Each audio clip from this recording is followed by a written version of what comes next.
20. Donc, si je vous dis qu'ici, il y a la liaison est de 100, et celle-là est de 1 giga, et celle-là est de 1 giga, qu'est-ce que vous allez choisir?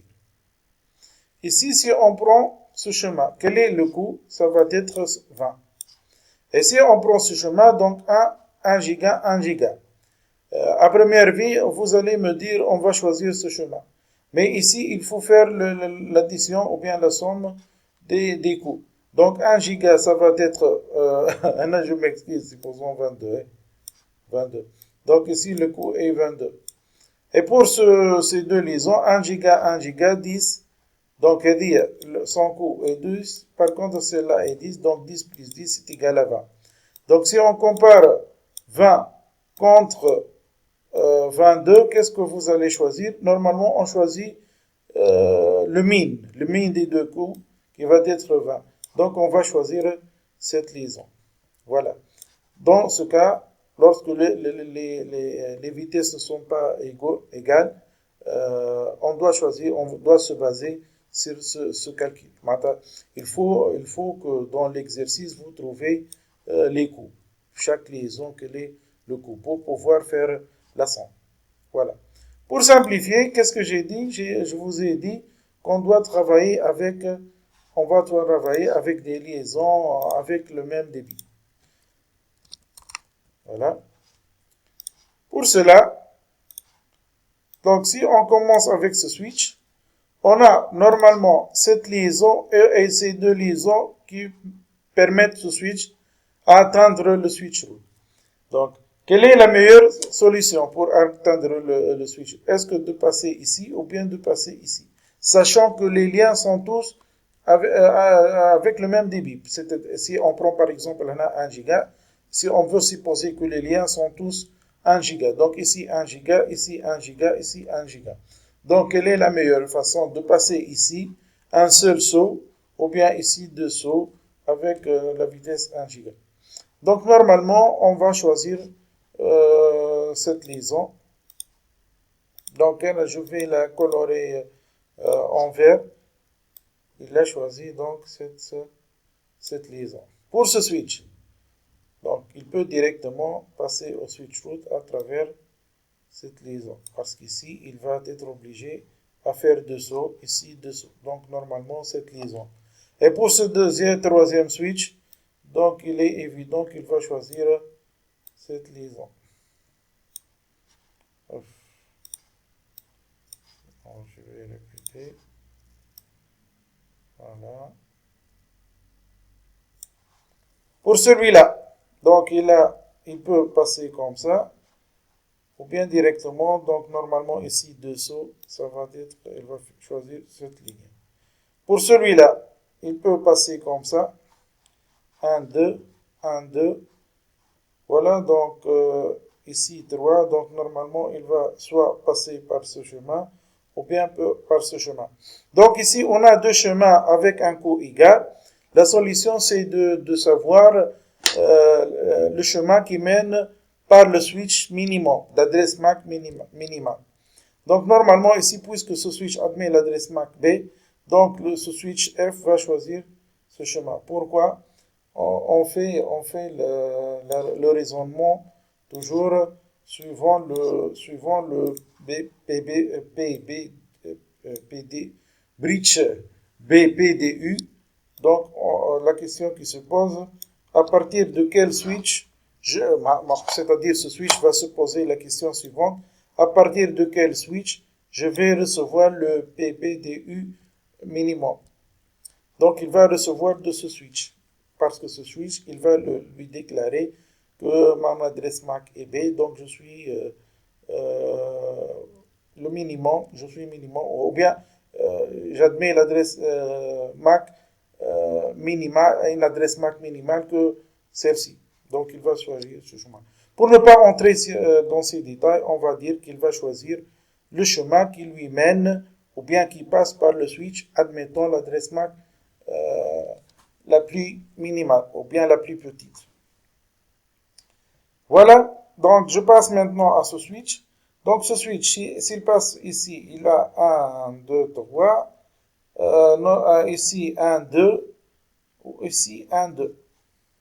Ben, en cas d'égalité, qu'est-ce qu'on a dit? On a dit que le switch doit passer par le switch ayant la plus petite adresse MAC. Ici, l'adresse MAC, c'est C. Ici, D. Normalement, il va passer ici. Mais comme vous voyez ici, on a deux chemins. Donc, normalement, il peut passer soit par ici, soit par là. Mais la règle dit qu'il faut choisir un seul chemin. Donc ici, les deux chemins sont reliés au même switch. La règle, qu'est-ce qu'elle dit? Ou bien le protocole STP, qu'est-ce qu'il va faire? Il va, comme j'ai dit tout à l'heure, il va se baser sur les PPDU. Donc il va dire que je reçois un PPDU ici de l'interface F01. Par contre, ici, je suis en train de recevoir un PPDU à partir de l'interface F02. Or, l'interface F01 qui m'a envoyé son PPDU est inférieure à celle-là. Donc, je dois choisir ce chemin. D'une autre façon, je peux dire que le switch G va choisir la liaison qui lui relie avec l'interface la plus minimale. Donc ici, 0,1, c'est inférieur à 0,2.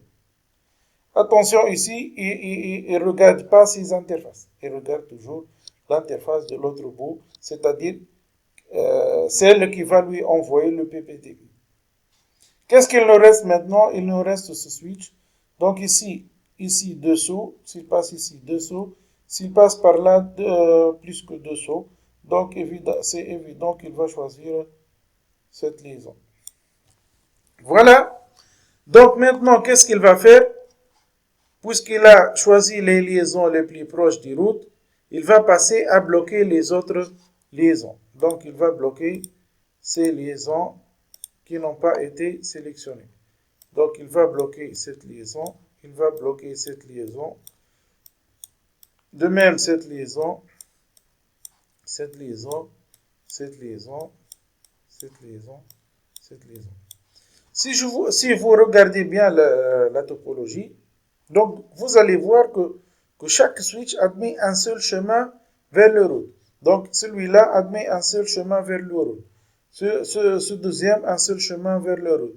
Ce troisième, ce quatrième. Donc tous les switches admettent un seul chemin vers le route. Il n'y a pas une boucle.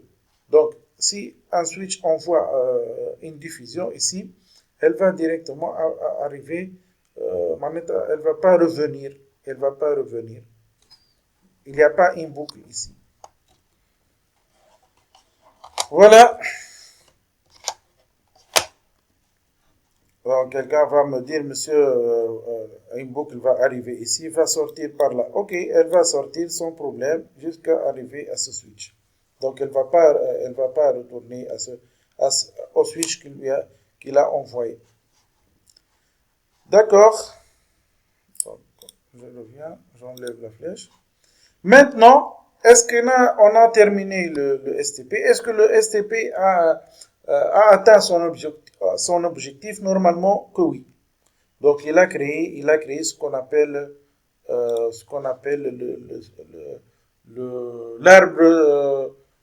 l'arbre de recouvrement. Donc ici, si on imagine l'architecture, donc on peut dire ici qu'il y a la racine de l'arbre. Donc comme ça, ici comme ça. Voilà, c'est pas à 100%, mais je peux imaginer mon arbre de cette façon. Voilà. Donc c'est pourquoi spanning tree, donc le tree c'est l'arbre. Donc on a une racine et comment dire, des branches. Donc les branches ne sont pas jamais comme ça, ne sont pas fermées. Donc ils sont toujours ouverts. C'est pourquoi on a appelé cet algorithme l'algorithme STP. Normalement et logiquement, le STP a atteint son objectif. Mais qu'est-ce qu'on a dit tout à l'heure? J'ai dit que si le protocole STP bloque les liaisons, normalement, il va les bloquer ici des deux côtés. Donc ici, des deux côtés. Et en cas où, par exemple, je vais prendre cet exemple. Donc, par exemple, cette liaison est bloquée.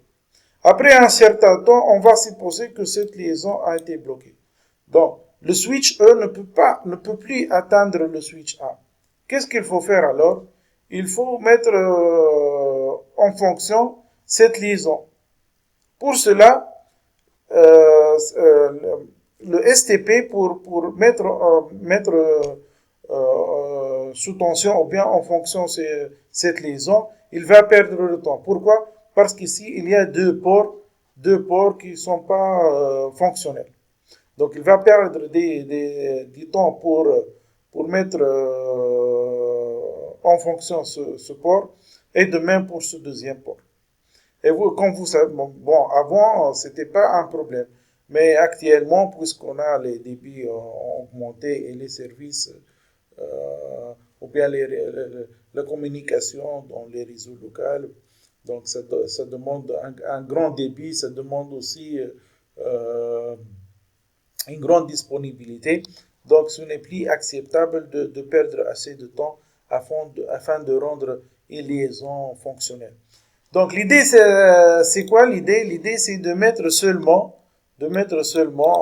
une côté fonctionnelle. Par exemple, on peut choisir que cette côté soit fonctionnelle et celle-là soit non fonctionnelle. Et ça va rien changer parce que cette liaison va rester toujours non fonctionnelle.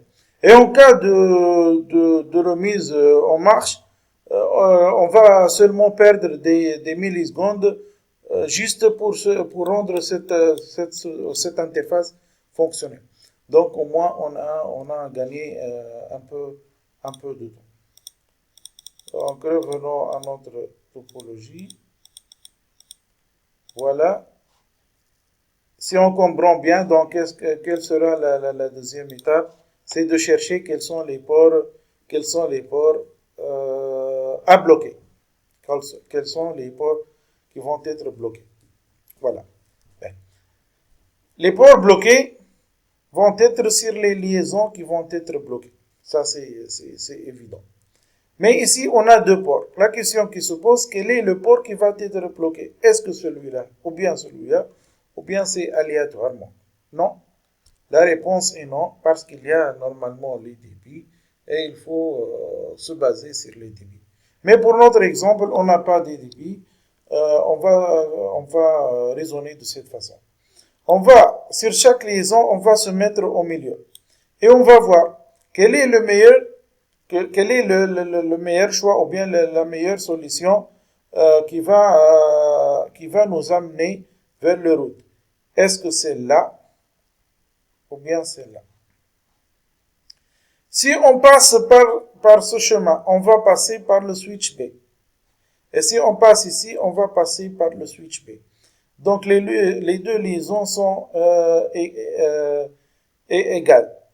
Mais le protocole spanning tree, il choisit toujours le switch, admettons la plus petite adresse MAC. Donc normalement, puisque si on passe par ici, on va passer par le switch B, admettons une adresse MAC inférieure à l'adresse de ce switch, donc le STP va choisir ce port à ne pas bloquer, mais il va bloquer ce port. Donc normalement ici, le port qui va être bloqué est le port du switch C. Pourquoi? Parce que celui-là, si on passe par ce chemin, on va arriver aux routes avec le même coût, c'est vrai, mais ici, le plus, c'est qu'on va passer par un switch, admettant une adresse MAC inférieure à celle-là. Donc le spanning tree va bloquer ce port et il va laisser ce deuxième. Avec le même raisonnement ici. Donc ici, quelle est la meilleure façon pour atteindre les routes? Passer par D ou bien passer par C? Les débits sont égaux. Donc, il n'y a pas une différence au niveau du débit. Car la première chose qu'on a supposée. On passe